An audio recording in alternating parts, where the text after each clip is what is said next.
Palawan News. Probing into the critical issues. Holding authorities accountable. Tagal na yung nababalita na aalisin. Catalyzing positive change. Behind the News. Join Palawan News. Saturday, 8 to 9 in the morning as we discuss in detail the pressing issues in Palawan. Hosted by veteran journalist Redempto Anda. Behind the News. Credible, independent, fearless. Good morning, Palawan. Good morning, world. We are coming to you live from Kain na To Restaurant, Barangay San Manuel. And welcome to another episode of Behind the News. I am Mia Felipe. And I'm Demto Anda. Magandang umaga po. Sabado na naman, Mia.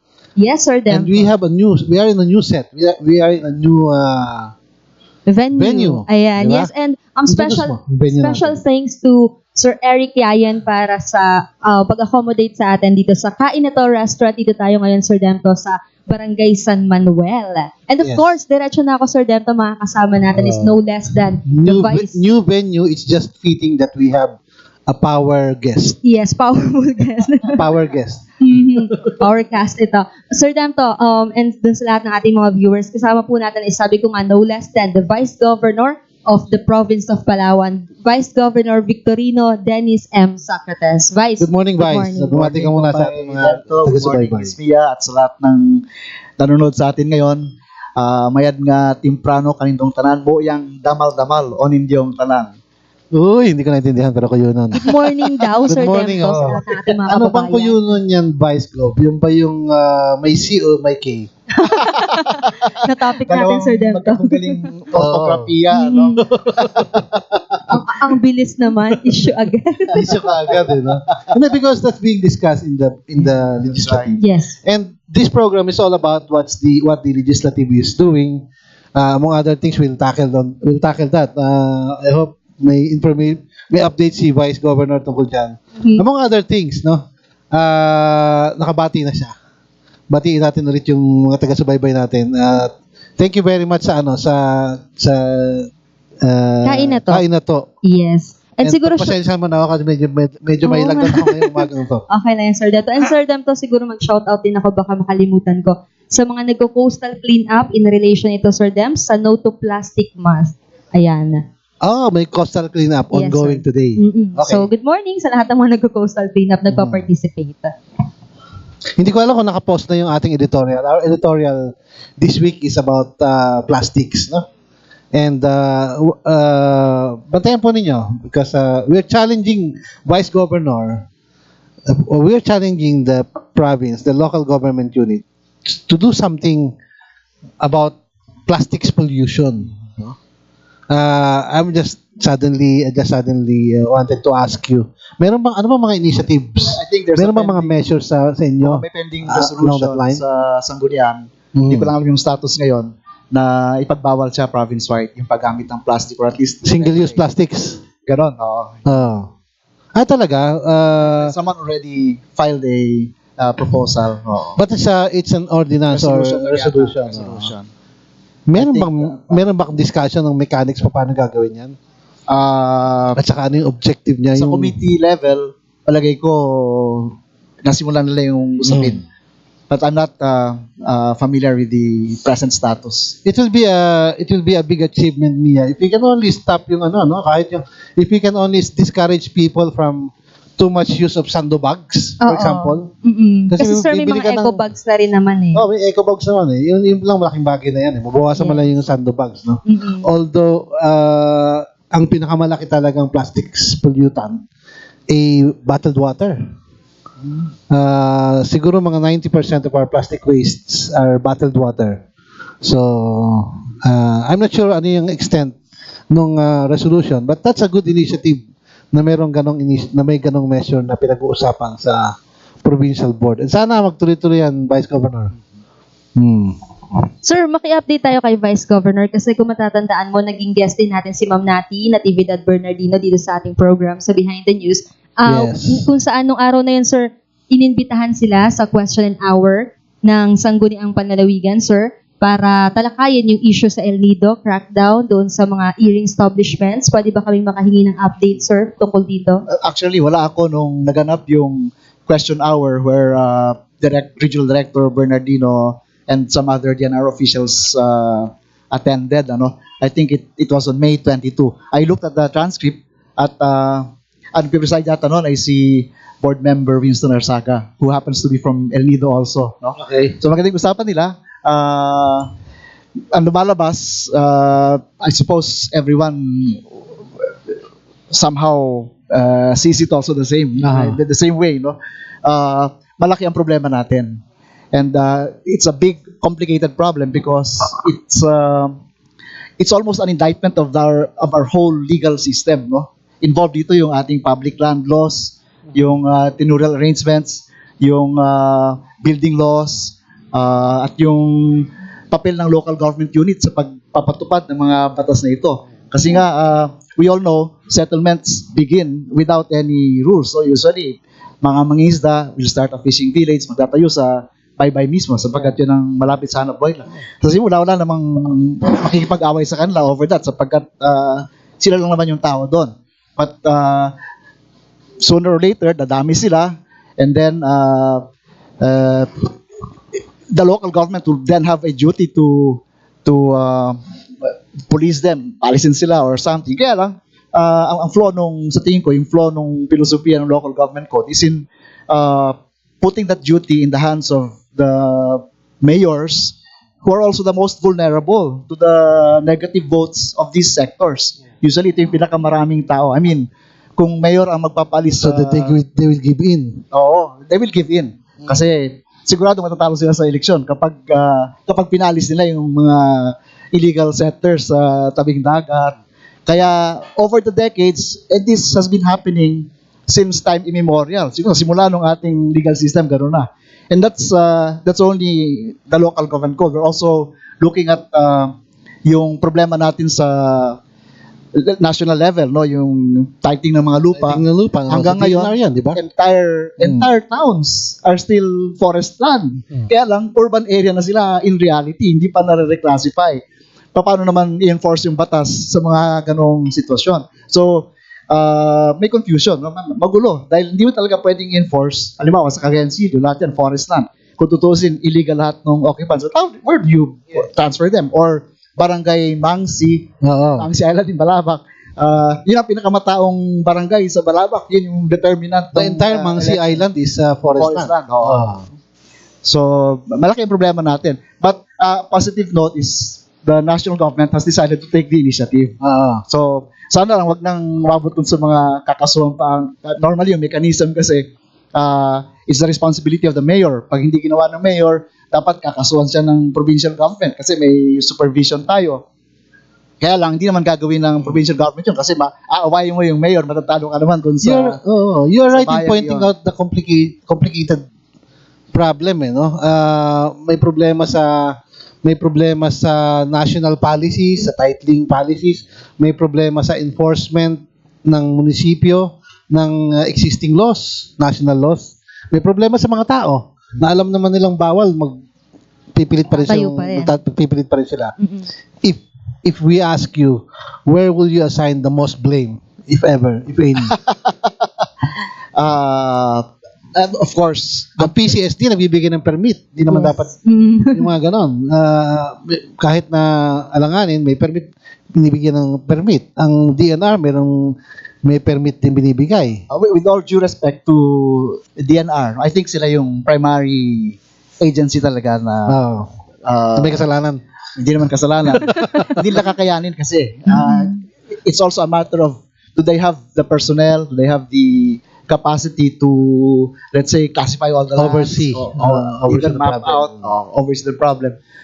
Kaya nga, hindi pa natitutuluhan yung mga maraming lupa na urban areas na poblasyon na, pero but in the case of Kurong-Kurong halimbawa sa El Nido, nagbigay sila ng titulo. Alam naman nila na na forest land.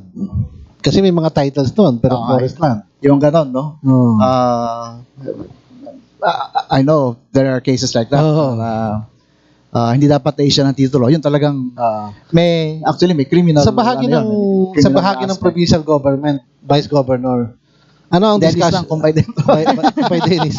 Ano ang usapan niyo ng executive? Ano ang usapan niyo ni Governor? How do you position yourself in this problem? Kasi ang ginagawa ng DNR, for example, is they just focus on pilot cases or on significant cases like Coron and El Nido. But as you said, this problem is all over. Palawan, and not just Palawan, but all over the country. Kung i-impose mo the same strictness, talagang mangyayari yan, hindi lamang sa El Nido at sa Coron. Ano ang curative, if any, or ano ang direction na tinatahak ng provincial government to minimize the problem, if any? I cannot speak for Governor JC, but from what I see, Governor JC is very supportive of this development na national government mismo ang nag-initiate. Kasi nakikita niya rin yung problema. Yun nga, yung titling, pag may titulo, kahit na sabihin natin illegal yan, kailangan mo pa rin kasuhan ng reversion. Otherwise, yung magdidemolish ng structures dyan, makakasuhan naman, makukulong naman yung basta-basta magdidemolish. So nakikita ni Governor, it's really complicated, but we're happy that kahit pa paano, because of Boracay, because of President Duterte's political will, and General Simato, who is running the department now, DNR ang nangunguna. At sa support, Governor is willing to, I think, provincial government personnel have been deployed to El Nido to help in the demolition, sapagkat ang understanding, pag taga doon nga naman, reluctant na magsagawa ng demolition against their own relatives, against their own friends, pagkakaibigan kayo, walang galawan, so kailangan tagalabas, which is the logic also of DNR taking the initiative. Kasi nga nakikita, kung iasa natin sa munisipyo, hindi talaga mangyayari yung gusto natin mangyari, hindi talaga mangyayari, sapagkat napaka-vulnerable ng local government sa sariling constituents. So it has to be the national government, and it's complicated because along the way it will take time. I think kailangang baguhin yung ating mga batas. Kailangan mag-isip ang DNR kung paano i-overhaul yung ating land tenure system. Kahit na, radical solutions are like government owning all the land, In some progressive countries, wala nang private ownership of land. Everything is owned by the state. Lease na lang kayo under conditions that government will dictate, long-term leases, So siguro kailangang pag-aralan ng gusto yung ating land tenure laws. Napakaluma na. Are you an advocate of that? Parang absolute regalian doctrine na, Sumagi lang sa isip ko. Because that's radical yan. That's a radical idea, a direction kasi parang parang communist state yan, di ba? Actually, I was surprised to learn Singapore, in Singapore, all the land is owned by the state. By the state. Long-term leases lang. So the state can impose walang private titles. Wala nang private titles. Ang ginawa nila, hindi naman confiscation, hindi naman communist style na binaliwala yung ownership, but I think they bought, binili nila yung private property at very attractive prices. You're surprising me, Vice Governor, na meron kang ganyang mga ideas, which is a communistic idea. Knowing your background, di ba? Knowing your background as a devout Roman Catholic. I don't think it's communistic. But segueing into that. Kailangan kasi i-rationalize yung land segueing ownership. into that. And I want to ask this right away, Mia. You're considering your religious predilection, no? Diba? Is your God stupid? That's a very dangerous question. Baka matukhang ako. But I have to ask that question because I'm interested where you position yourself in this. No? Yes.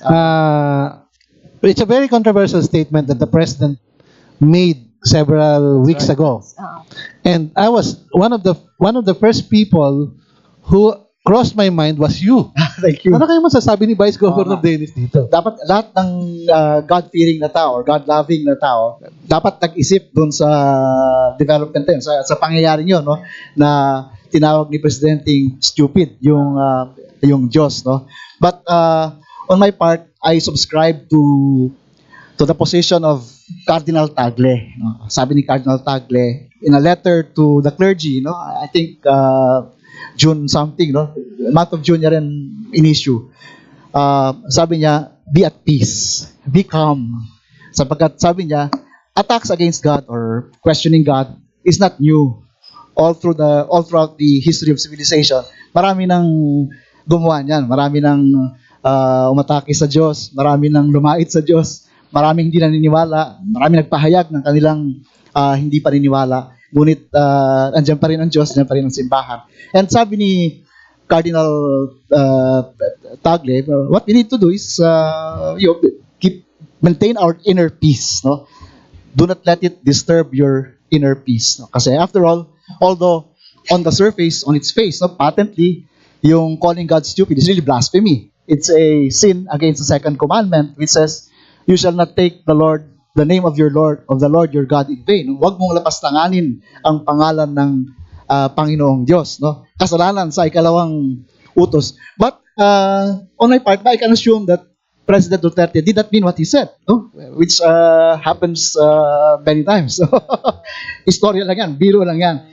Maybe he did not mean what he said, and obviously he said it in the context of a severe lack of understanding of the content of the Christian faith, no? Obviously, hindi niya naintindihan yung doktrina ng simbahan, which is true of many people. So you're giving the president a pass on this? A pass, yes. yes. Yeah, but no, I'm not judging him. It's in the end, it's between him and God, no? Yung kanyang moral culpability or not, no? Kasi morality, merong objective na dimension. I mean, objectively, sinabi niya stupid ang Diyos, blasphemy yun objectively. But yung kanyang guilt has an interior subjective dimension, yung kanyang konsyensya. Kung alam niya ba yung sinasabi niya, sila na lang ni Lord ang mag-usap dyan tungkol dyan. Yung kanyang budi ang nakataya. Pero yun nga, for our benefit, for the benefit of everyone, if we commit sin, we incur guilt, and we might have to suffer punishment, whether in this life or in the afterlife, which is more important, no? And if the sin is grave enough and unrepented, we can go to hell. And that's the most terrible thing that can happen to anyone, because hell is forever. Are you saying that the president will suffer after this in the afterlife? I mean, he could, grave sin, unrepented at death, unrepented at death, will send a person to hell. We don't know if that will happen to the president, or if he repents, or if he meant what he said. But it becomes a mortal sin if he knew what he was saying and he voluntarily, freely did it, no? So hell is terrible, and it's good to remind ourselves that hindi lang dito yung labanan sa lupa. Maiksi ang buhay ng tao sa lupa. 80 years, 70 years average. 8 years, mahaba na. 100 years maximum. But that's a drop in the bucket, in the ocean of eternity, because eternity is forever. And if we're going to be miserable in eternity, then that's terrible, no? Kasi walang katapusan yun. It's longer than 50 billion years, no? And if you think of suffering in this world, tutusin, ang hirap isipin na isang taong hindi gagaling yung sakit ng ngipin na konti, no? Nakakasira na ng ulo. But imagine if that little pain has no remedy, has no end, will last forever. We should be depressed, no? We should be concerned. That's why our Lord said, actually, only one thing is necessary, that we should all go to heaven. And we should want everyone to go to heaven. So we should encourage people to try to I don't want to go to hell. And we're here in Palawan, which is in a lot of ways heaven. We are the most beautiful island in the world, supposedly, and enjoying it while enjoying Palawan while it lasts. When I say while it lasts, Vice Governor Dennis, is because there are problems with Palawan, no? Ano ang appreciation mo sa how far has Palawan, from where you sit, gone in terms of protecting its environment. We have SEP law, we have special laws, we have national laws that address Palawan issues. Recently, Congress, I don't know if you know this already, but Congress passed a expanded NIPAS bill, which exempts Palawan from the coverage of NIPAS.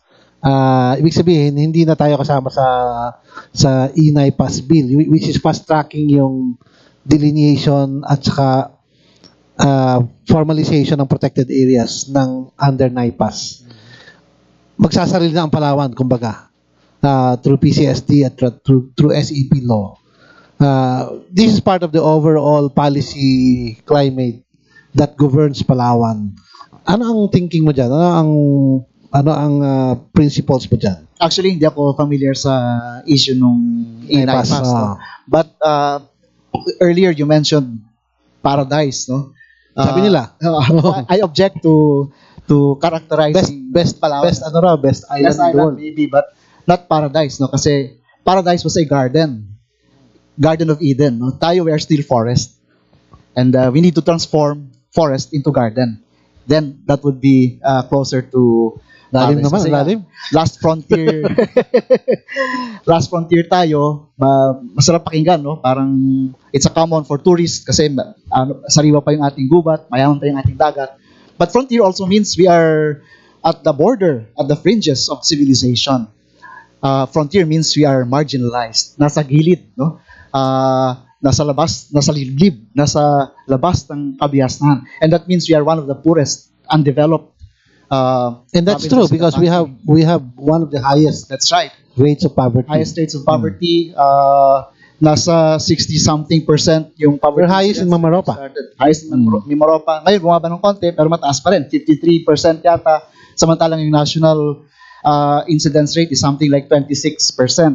Bohol is very proud because sabi ng governor nila, they reduced their poverty to 21%. No? Can you imagine that? Lower than the national poverty incidence. Tayo, 53% pa rin. Napakataas. Number 1 tayo sa poverty incidence sa Mamaropa. Number 1 din sa malnutrition ng mga bata. So, napakarami ng gagawin. Of course, that's the reason why I understand why Governor JCA decided to enter politics because he saw that he could make a difference. No? Una-una, matitigil yung corruption sapagkat ayaw niya ng corruption. Hindi niya kailangan ng magpayaman pa sa pamamagitan ng kanyang katungkulan. But he knows he also has the drive, the know-how, the technical, and the managerial capacity to transform Palawan. Of course, I was exaggerating when we said at the start of his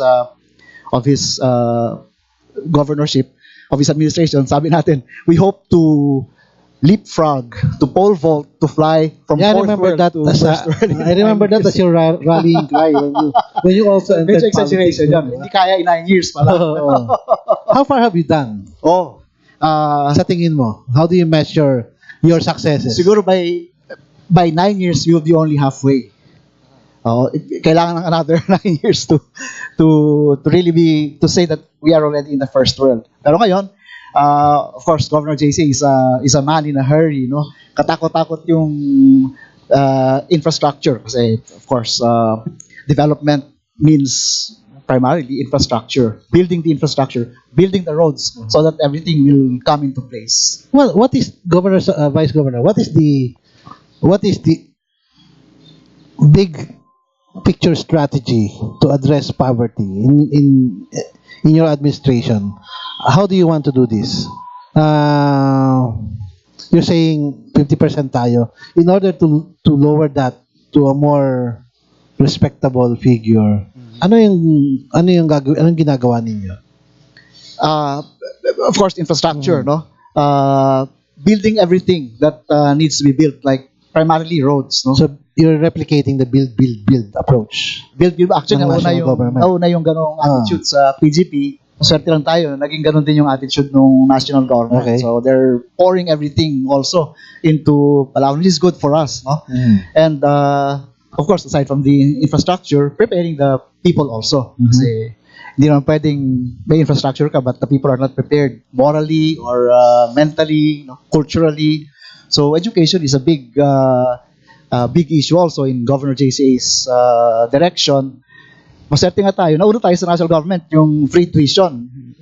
Pag-upo ng Duterte administration, inako na nila. So buong bansa na, nakita nila maganda. Kailangan natin ng a well-educated citizenry to cope up with the demands of globalization. Yes. Kasi lalo tayo mahuhuli pag kulang tayo sa kaalaman.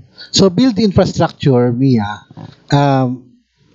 put some effort on education. Ano yung mga major ticket items natin sa infrastructure? I know that the Buliliuyan Port, for example, the opening of the trade route to Sabah, to Malaysia, is a priority of the provincial government. Apart from that, what are the other Napakaraming maliliit na projects? roads. Maraming maliliit na roads. Yung side roads, no? Connecting barangay to poblasyon. Kasi na-discover namin nung bago mo po kami, maraming barangay pala ang hindi nakakakita ng public transportation. Kasi hindi maganda yung kalsada. People have to walk 10 kilometers. So farm to market roads. Farm to market, small feeder roads. Marami yan ngayon. Sabay-sabay halos. And of course, this is not just infrastructure, but it's also health, no? Yung hospital building. There are, I think now, ongoing construction of 15 hospitals all over the province. We were expecting it, Governor JCA thought makakaya in the first term, no? 3 years. Kaya lang, hirap talaga yung ating engineers, maraming regulasyon sa gobyerno na hindi pwedeng bilisan.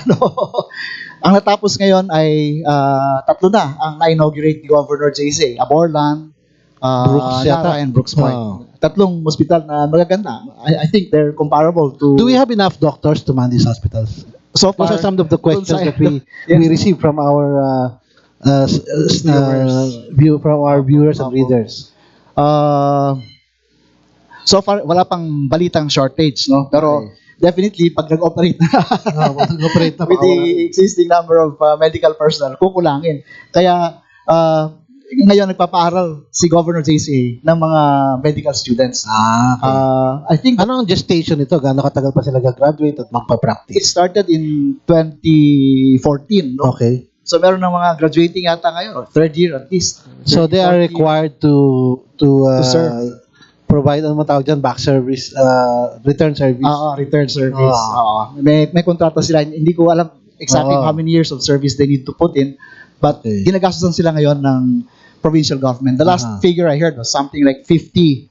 Meron tayong 50 medical students na, in a sense, quote-unquote, scholars ng provincial government. Hindi naman full, no? Hindi naman binabayaran yung buong tuition. But may, I think, 70,000 pesos na binibigay to help them pay for their tuition and expenses. 70,000 pesos per month or for the 4th semester? Per sem yata. Per sem. Mia. Sir Dams, gusto ko puntahan yung Division of Palawan kasi natalakay natin to with PIO Hill Acosta Jr. and we invited also Board Member Winston Arsaga para bigyan tayo ng insights and knowledge about the Division of Palawan. Samantalahin natin yung pagkakataon na nandito si Vice Governor Socrates to explain especially doon sa mga tawag ba dito, mga kababayan natin na hindi masyadong naiintindihan ng mas malalim kung ano itong usapin na ito, paano mo siya i-explain sa ordinaryong mamamayang Palawan nyo, and kung meron pong updates dito sa... At saka ano ang bearing nito doon sa strategy ng provincial government to address? Kanina binabanggit mo yung... Poverty. Pag-address ng poverty. Education and everything. Ngayon, on top of that, you want to divide Palawan into 3 or 4, whatever. Where does this fall into place? Thank you, Kumpay Delto. Thank you, Miss Mia. Ang alam ko, on the part of Governor JC, it's not really a division. It's a creation. It's a creation of 3 provinces out of the existing one. Of course, pwedeng sabihin na words lang yan, no? Semantics lang yan. Pero for me, it's important, no, to look at it as the creation of 3 new provinces towards, ultimately, the possibility of Palawan, the whole of Palawan now, standing alone as a region by itself, no? Sapagkat, lalo na kung matutuloy yung federalismo, isasama lang tayo sa Mimaropa. which is problematic for us kasi ang hirap puntahan ng Calapan. I would rather be ruled by Imperial Manila than by Imperial Calapan. Baka pwede pa. Ang hirap maglangoy patungo ng Calapan, di ba? Walang eroplano. Dadaan ka pa ng Manila. Mas madali pa siguro kung Western Visayas. It's easier to go to Iloilo. But that's the long-term issue, no? Ngayon, Division of Palawan, I think it's really time also. Matagal na pinag-usapan yan, hindi nangyayari kasi nga lagi may problema sa economic viability. I think now, according to the technical working group of the province, kasi dumaan yan sa Sangguniang Panlalawigan, we had to endorse it to Congress para ipasa ng congressman natin yung House Bill, which is now House ang bilis nga eh. Ang bilis. May leadership si Governor JC.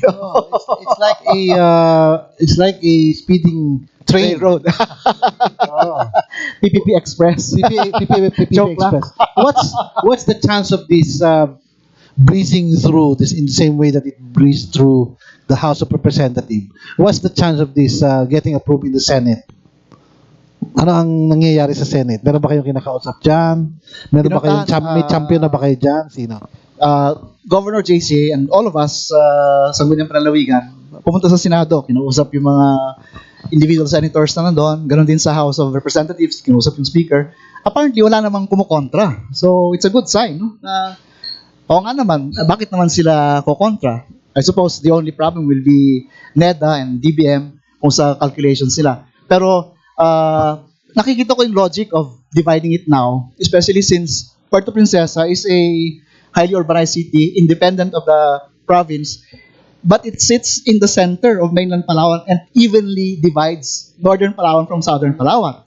Of course, under the local government code, strictly speaking, contiguity is no longer an issue kasi may islands tayo, kahit na hati yung Palawan, pwedeng one province pa rin yan. Yes. Pero, yung in practice, ang kapitolyo natin nasa Puerto Princesa ngayon, eventually kailangan umalis. Kahit sa ayaw natin at sa gusto, hindi na siya bahagi ng Palawan. Alis yung kapitolyo. Saan mo ilalagay? Kung lalagay mo sa northern Palawan, ang layo na sa sur. Kung lalagay mo sa sur, layo na sa northern Palawan. So the best solution is to have capitals for at least two provinces, northern Palawan and southern Palawan. And then, while thinking about it, nakita na, bakit hindi na lang tatlo kesa dalawa lang. Mas madaling i-argue na we are qualified to become our own region and eventually our own state in a Federal Republic of the Philippines. No?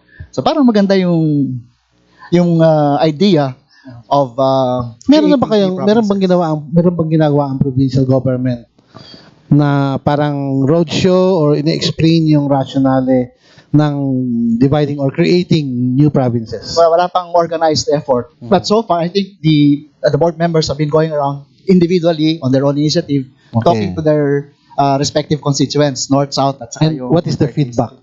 Apparently, wala rin kumukontra. Okay. Except the usual political opponents of the administration. No?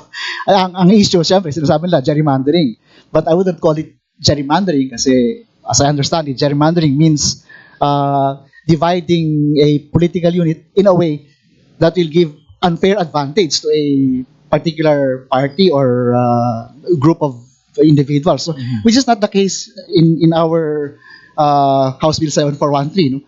Wala tayong intensyon na paboran ng sinumang grupo sa paglikha ng tatlong probinsya. Of course, incidentally, it might favor some politicians like Manong Art Ventura will find it easier to become governor of Northern Palawan kaysa kalaban niya pa si Governor JC uli sa buong Palawan, pwede siya maging governor ng Northern Palawan. Okay. It will favor him. It will also favor board member Arsaga and board member Ponce de Leon. Both of them can become congressmen of Northern Palawan and East Central Palawan respectively. No? So may napapaborang politiko pero hindi yun yung main rationale nung panukala. Incidental lamang. Kaya hindi siya gerrymandering. The main reason for the creation of three provinces is really the common good. It's a development strategy. It's a development strategy. Okay. It's a development strategy, but you get, I'm sure you're aware, criticisms about it. Gerrymandering is just politicians talking about it. The people have no objection, but the people in the first place did not ask for this. Is it a fair observation that everything emanated from the politicians? It's not a demand-driven strategy. yung articulation emanated from the politicians, no? But I think it has been there since the time of my father. Yeah, I remember that. Panahon pa ni Marcos, Pinag-usapan na ito ng panahon ni Badong. In fact, may napipili na sila ng mga pagtatayo. Nag-aaway-aaway pa yung mga munisipyo na kung sino yung magiging capital. Which is the same now. case. That's right. Today. Okay. So, ibig sabihin, matagal ng idea, yung ilapit nga naman yung Kapitolyo sa mga mamamayan. Kasi ang hirap puntahan. Kung taga-Agutaya ka nga naman, pupunta ka pa sa Kapitolyo to register your title, no, land title, you will not bother anymore. Kaya ang dami ring lapse titles, no? Sa Cuyo, Agutaya, nagmamanahan lang yung mga tao, pero wala na sa Register of Deeds yung mga titulo. Napapaso na lang. Ang labas, wala silang But you know, Vice Gov, Dennis, you can also find examples of places which are too big and they did not see the necessity of dividing it politically or administratively into smaller pieces. Like, take the case of Davao, for example. Hindi naman, walang demand, even from the politicians. Although Davao is now several provinces already, from an initial huge province. Yeah. Davao del Norte, Davao del Sur, may Combal. No? Yes. Pero marami pang ibang lugar, di ba? Siguro, sa atin kasi, in our case, we were left behind. And ang layo nating nahuli. Cebu, maring no need to divide Cebu kasi ever since tuloy-tuloy yung development niya, maayos. Tayo nahuli ng gusto and we are in a hurry. And to hurry up, we need to force national government to increase its personnel also. Kasi if we create 3 provinces, national government will be forced to put in agencies in each of these provinces. Sa halip na isang LTO lang, 3 na kaagad yan. Sa halip na isang DepEd, 3 kaagad. Sa halip na isang prosecutor, 3 provincial prosecutors. Dadami ang investment ng national government. Kanina you mentioned that, you're not sure about where NEDA will position itself on this. May feedback na kayo from national agencies? Hindi ko pa alam, no? Ako wala pa. Pero nung committee hearing ng Committee on Local Governments House of Representatives, Governor JCA and some of us were there. Andun yung representative ng NEDA, andun yung representative ng DBM, walang nagreklamo. So hopefully, ganoon din mangyayari. Although baka they need time. I suppose How about the League of Provinces? Ang League of Provinces ay nag-endorso. Okay. Nag-endorso. Although they are aware na ito ay mayroong negative impact sa sharing. That's right. I suppose Governor had to expend some of his personal political capital. Okay. Kaibigan niya lahat ng mga governors. Pakisama, like Governor Amy Marcos of Ilocos Norte, I think she was one of the first to subscribe to that endorsement of the creation of 3 Palawan provinces. Are you hopeful, kanina binabanggit mo, during the time of your father, this was already initiated. Apo. And it did not fly, it did not prosper. What is the difference today that in your view this might finally happen? Nung my father was alive, I'm talking about the Marcos regime, no? Kasi yung 92 up, hindi na masyadong napag-usapan yung... Meron din na yung mga first term niya, I remember. Napag-usapan. Oo. Naalala ko kasi, panahon pa ni Marcos, pinag-uusapan na. At that time, Palawan was really underpopulated. Ang konti-konti natin. I remember a time when Puerto Princesa only had 25,000 votes, no? Ngayon, 100 plus thousand na. No?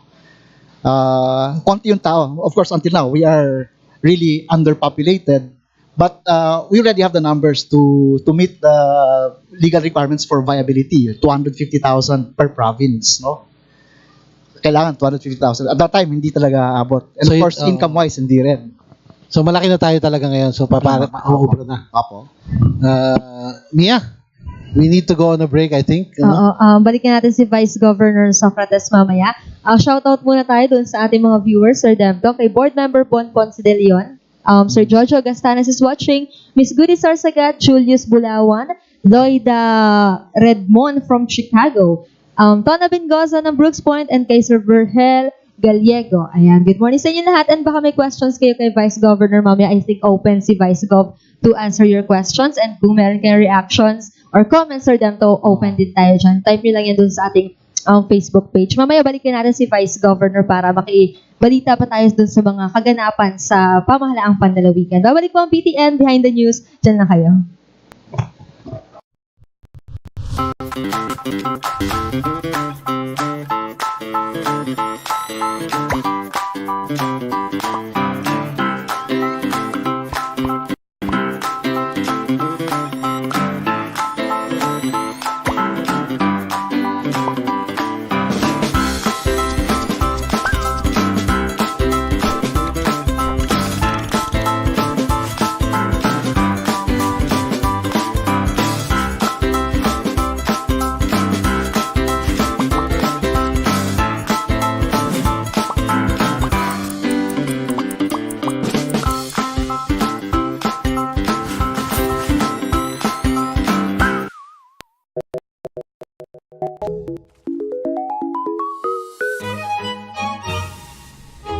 Come and dine at Kainato Restaurant.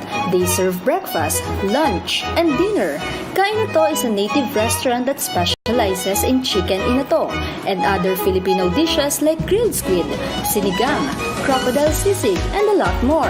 Visit Kainato at corner San Manuel Road, North National Highway, Barangay Tinigiban, Puerto Princesa City. Opens daily at 6 a.m. to 10 p.m. For reservation, contact 048-723-0600 or 0998-885-2990 and 0917-553-1721. Alright, welcome back to Behind the News. Siyempre kasama pa rin natin the Vice Governor of Palawan. Yes, and so far he's been passing with flying colors. Oo. Nagulat ka, no? Kala mo, ha? Naghanda si Vice Gov. Vice Gov, ako personally gusto ko malaman, satisfied ka ba sa performance ng ating mga board members doon sa pagpasa nila ng mga resolutions, ordinances sa Junta Probinsya? Kasi merong mga kababayan natin na pag may ordinansang naibalita, yung iba favor, yung iba hindi, para sa kanila mababaw, sa iba naman okay naman yung kanilang pagtanggap. Ikaw ba, sir, kamusta naman yung pagtingin doon sa performance ng ating mga bukal dyan sa Junta Probinsya? I think no other vice governor could be happier than me with the Sangguniang Panlalawigan kasi very supportive of the administration agenda. In fact, wala kaming minority, no? Everyone is part of the majority, no? Suporta lahat. But of course, it doesn't mean rubber stamp lang kami. They do deliberate on all the measures presented by the executive. And in fact, nakaka-input sila in a way that modifies the initially proposed policy, no? One example that comes to mind is the open and closed season on live reef fish for food, no? Okay. Which was done through a PCSD administrative order, no? Yes. In implementation of the Wildlife Act. Kasi yung function ng PCSD, originally wala naman yan. Kaya lang, because of the Wildlife Act, which gave PCSD the implementing role of that law, nagpasa ang PCSD ng administrative order imposing a closed season on the trade of live fish, no? So may closed season. But because of the clamor of our constituents through the board members, na kumbinsi yung konseho sa liderato ni Governor JCA, ako yung vice chairman ng PCSD, and the other members were convinced to suspend the implementation of the closed season. So ngayon, ang status ng closed season sa live reef fish for food, suspended siya for 1 year from December 2017 until December 2018. Yeah, I can imagine yung mga ganong issue, operationalization ng mga specific policies. But don't you think, Vice Governor, that there is more health, politically speaking, for lack of a better word, kung meron talagang genuine fiscalization ng isang legislature? You might not want to say that it's a rubber stamp, no? But there might be criticisms, and there will be criticisms that the most that you can do in terms of fiscalization are, on little details. But on the broad strokes policy, walang aangal. Is that a fair criticism? Under normal circumstances, I would agree with you na kailangan may opposition. Hindi pwedeng walang opposition. Kaya lang, right now, we are under really unusual circumstances. We have a very good governor that I feel is still underappreciated by many Palaweños, although most Palaweños appreciate him. Kaya hindi siya matatalo sa halalan. Pero underappreciated by, I think people need to know more about Governor JC. Kaya lang, hindi siya mahilig magsalita. No? Hindi siya mahilig lumabas sa ganito at magbenta ng sarili niya. Maybe you can encourage him to be our next guest. Yeah, thank you very much for Yeah, because if you think that he's not really understood, would you think that there are a lot of negative perceptions about the governor that are unjustified? That's right. That's right. And it is because he doesn't know how to deal with it. Hindi naman doesn't know how, but wala lang siyang wala siyang pakialam. hindi niya priority yung PR, no? PR work. But I think people should get to know more about Governor JC. Unusual kasi pambihira talaga ito. For me, pambihira. Akala ko wala na ako sa politika. Suddenly, 2009, may small put dito na bilyonaryo, self-made billionaire. No? I'm saying, Governor JC brings with him the savoir-faire, no? And the character of a self-made billionaire and giant in Philippine industry, together with the motivation of a great philanthropist who is out here to make history. And maybe in 1,000 years, mahirap maghanap ng governor na ganyan. Lalaan ang sarili niyang panahon. Dapat nag-enjoy na lang siya eh. Pwedeng parelax-relaxan, hindi niya kailangan ng pera. In fact, abonado siya. Parang sabi niya, he spent something like 5 million a month, no, on just being governor. Kasi out of his own pocket. Hindi na kinukuha yung sweldo niya. Hindi na pwedeng charge sa Kapitolyo yung aeroplano niya. Yung kanyang helicopter. But to go around, he uses all these resources. May 3 siyang barko na ginagamit ng provincial government na walang bayad. Yung aeroplano niya, ginagamit ng personnel ng provincial government para mapuntahan yung mga ginagawang airport sa Cagayancillo, ginagawang airport sa Agutaya, sa Malabac. At Westcom appreciates him very much kasi tumutulong sa Westcom yung kanyang resources, no? These are just the surface of things, no? Beyond that, you have a character and a genius, no? A mind that knows what is to be done and can do it, no? And he has the will, no?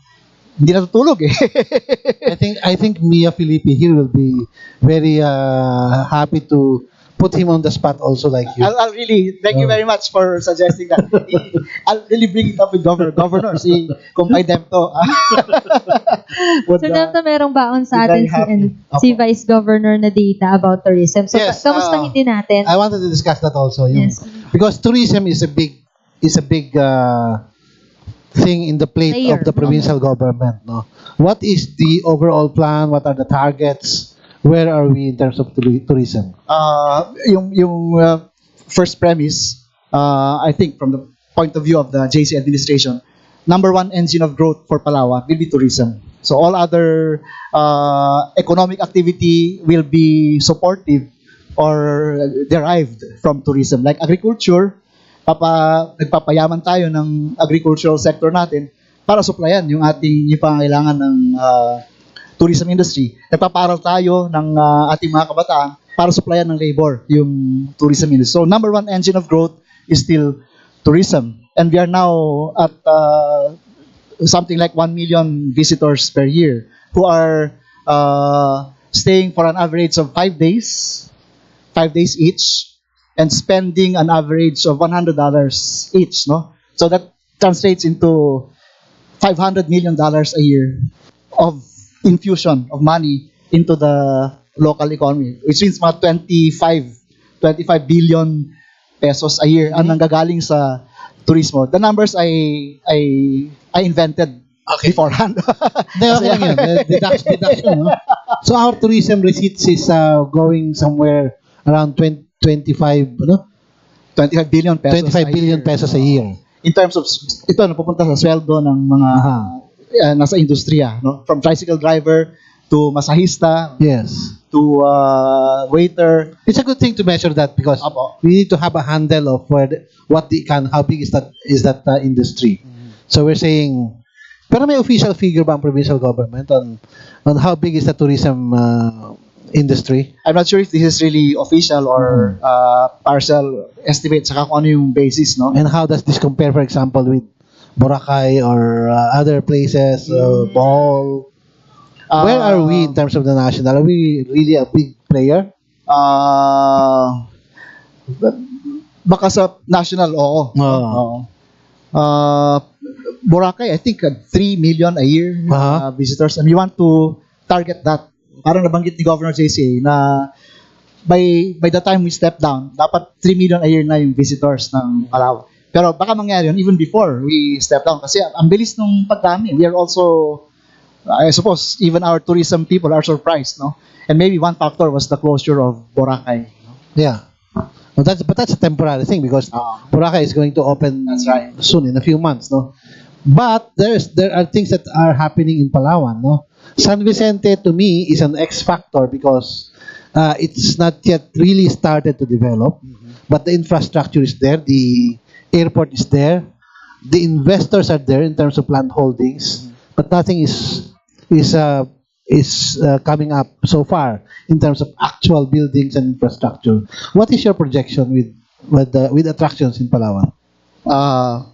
El Nido and Coron will continue to be the crowd drovers, no? And Puerto Princesa is trying to retain the tourists. Underground river, no? Here, with the underground river. We just have to fix our environment in El Nido and Coron. Para hindi maging Boracay. And I think tuloy-tuloy yun, no? Ang San Vicente ba, Vice Gov, what is the prospect of San Vicente to becoming a major tourism draw? I think the prospect is there, no? But the big players, investors, are still waiting for, I suppose, the finalization of the town plan, no?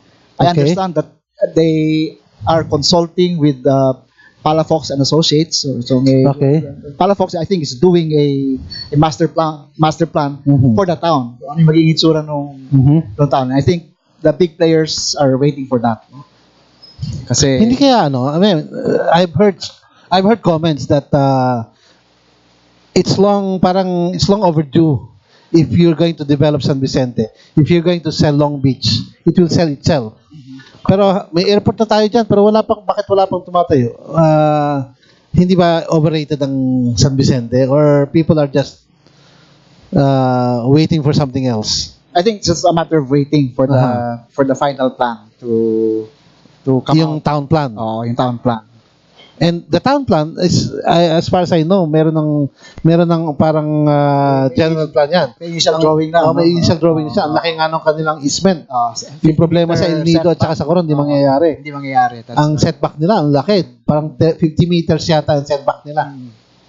And to be fair, yung Long Beach is really a potential attraction. Actually, nagulat din ako. I was expecting na pag bukas ng airport, dadagsa. No? Exactly. Pero bakit hindi nangyari? It might have something to do with the general national economic climate, no? Okay. Investors are reluctant kasi hindi masyadong predictable yung ating system. But what's the situation with the investors in San Vicente? Are they holding on? Are they holding on? No one is selling, I think, but they're not building yet. Okay. Pero they're holding on to the lands that they have earlier on acquired. What about El Nido and Coron? What are the big things happening there apart from the enforcement drive na ongoing?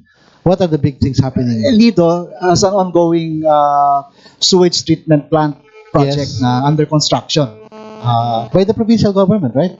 In partnership with the municipal government.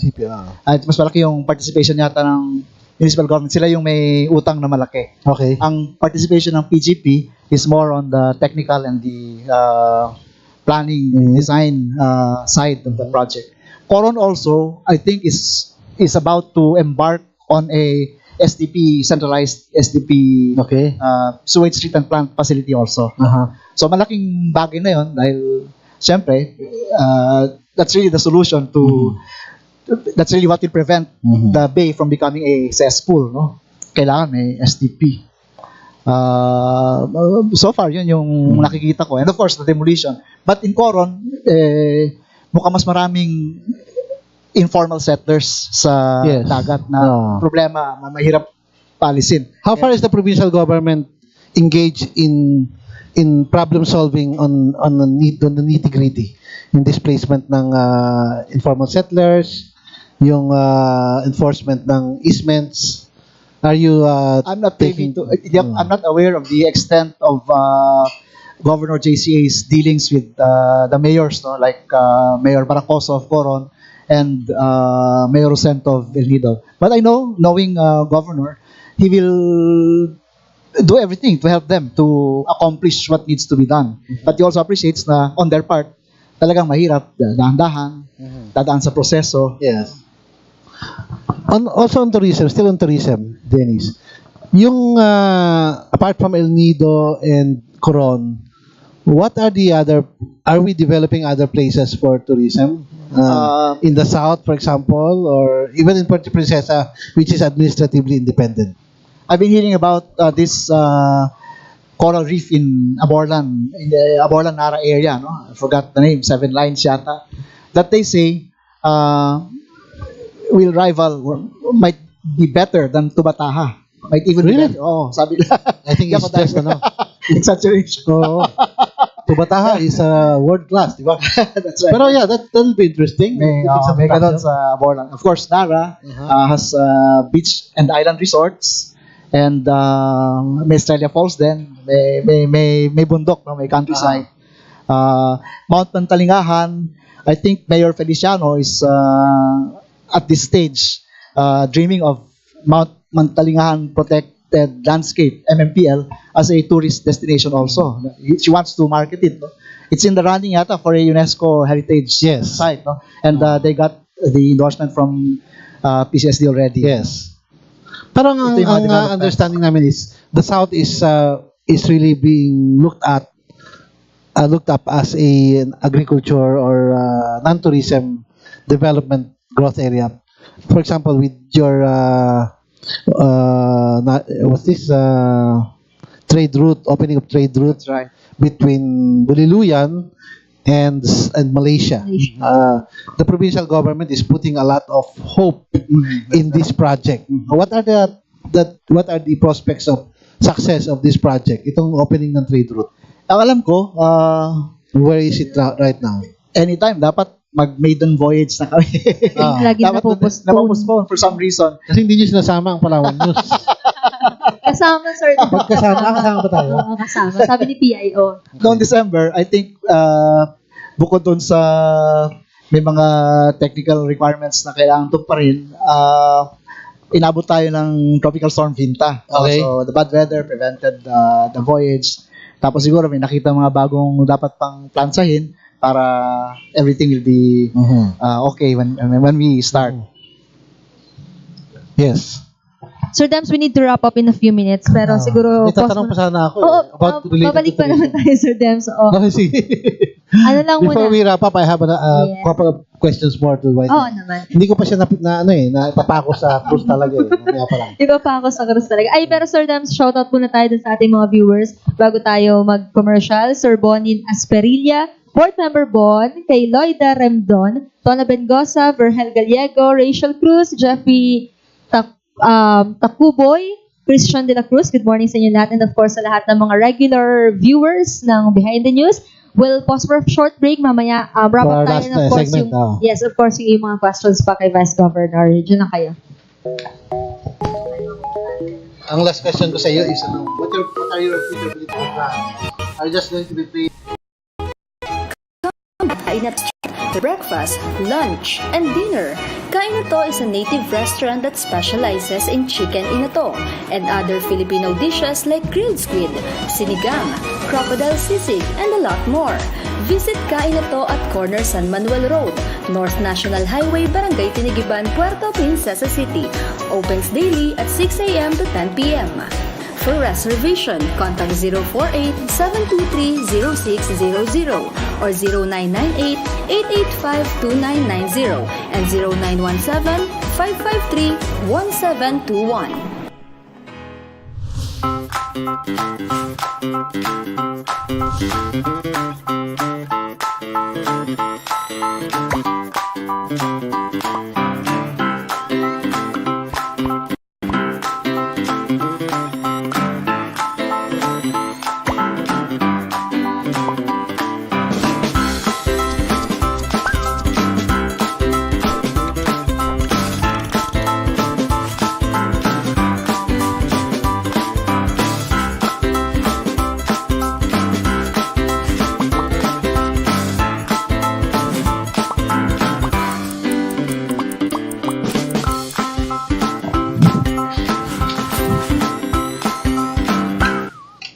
And we're back, Sir Demto. So, Yes. We're still here. Final segment, but we still have more hard questions to ask. Oo. And special thanks again to Sir Eric Yayan dito po sa Kain Ito Restaurant sa Barangay San Manuel. Sir Demto, hindi pa naman final question, pero bago tayo mag-wrap up, ibato mo na yung gusto mong itanong kanina, binabanggit mo.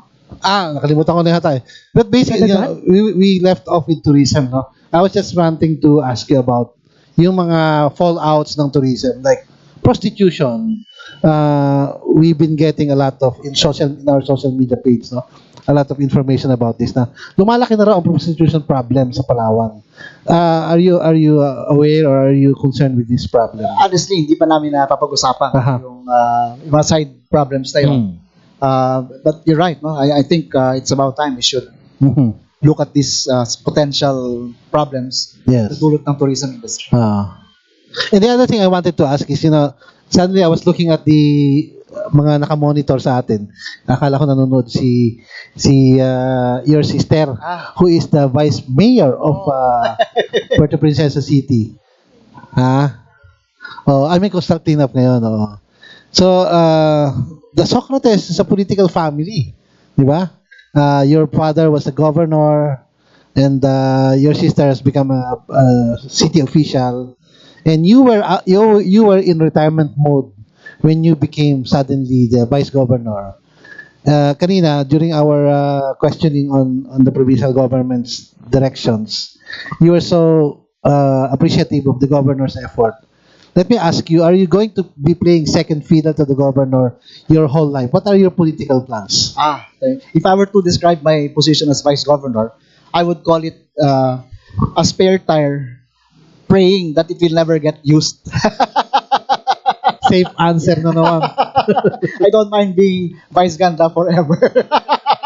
Especially with a governor like Governor JC. But yes, of course, part of the job of being vice governor is to be an understudy. So to be prepared. So towards that end, I try to be as useful as I can to the administration. Bagamat may separation of powers, parang hybrid nga yung position of vice governor. On one hand, separate ka, pero on the other hand, supposed to be understudy ka para kung on leave yung governor, ay magagampanan mo, matutugunan mo yung trabaho niya. So ngayon, naroon ako sa mode na ganon, trying to learn as much as I can from Governor JCA and from the rest of the executive branch while enjoying the relative calm of being simply vice governor. Relative calm, I like that.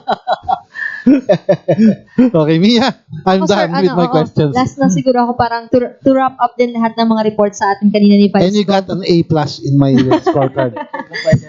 Siguro sir, report natin sa ating mga kababayan Palawanyo kung isa-summarize mo sa puntong ito nasa anong antas na po sa iHelp sir kasi yun yung pinaka tinututukan ng provincial government especially sa leadership ni Governor JCA. Nasa anong antas na kayo ng iHelp ng pagtulong sa ating mga kababayang Palawanyo? Of course, it's a very rough estimate, no? Kung sa gusto mangyari ni Governor, we are less than halfway pa. Yung inaasahan naming magagawa totally sa buong panunungkulan ni Governor JCA as Governor will probably be only halfway by the time we step down in 2022. That's the present realistic assessment that I can make of where we are. Maraming trabaho pang kailangan gawin for Palawan, and we hope nga that the creation of 3 provinces will help, especially if we become a region or a state by ourselves with a governor JCA at the top as a state prime minister or president of the Republic of Palawan. Of the Philippines eh. Maybe we ask the governor that, no? When he agrees to be our guest one of these days. So And sige. the Vice Governor is going to work on that. So sige sir, baka meron ka pang message sa ating mga viewers, sa ating mga Parting message, Palawan. Vice Governor. Pasalamat na lang po ako sa pagkakataong ito. It's a privilege to be invited by you to guest here on your very well watched program. And Thank you, sir. kahit na kinakabahan ako, maraming salamat, naging napakabait ni Kumpay Dento sa Hindi naman you could have halata, asked sir. me more difficult questions, put me on the spot and all that. And I appreciate the kindness. That's the hardest we can manage. We can master. And Vice Gov, A+ daw ang bigay sa'yo na grade PN at Sir Demto. Salamat, Vice Gov. Thank you Salamat, very much. Thank you very much. Dennis. Vice Gov. And of And course, we'll Sir hope- Demto.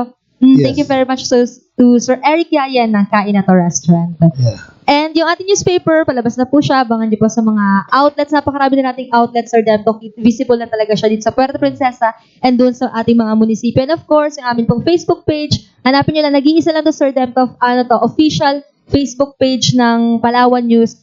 Type niyo lang Palawan News. Ito yung may pinakamaraming subscribers. So, isa lang po yan yung ating official Facebook page. Meron din po kami sa Instagram and Twitter. Abangan niyo yan. And of course, yung ating website, talaga naman, www.palawan-news.com para kayo ay maging updated sa lahat ng mga kaganapan. And abangan nyo, malapit na ang ating regional operation sa Mimaropa. Sir Demko, Leveling up. i-invade na natin ang Mimaropa. Ayan. So maraming salamat. Next week, next Saturday, magkita-kita po tayo ulit sa another episode ng Behind the News sa MEF Felipe. Have a good weekend. Have a good weekend, Dentuanda. Thank you, Vice. Palawan News. Probing into the critical issues. Holding authorities accountable. Tagal na yung nababalitaan na aalisin. Catalyzing positive change. Behind the News. Join Palawan News. Saturday, 8 to 9 in the morning as we discuss on detail the pressing issues in Palawan. Hosted by veteran journalist Redempto Anda. Behind the News. Credible, independent, fearless.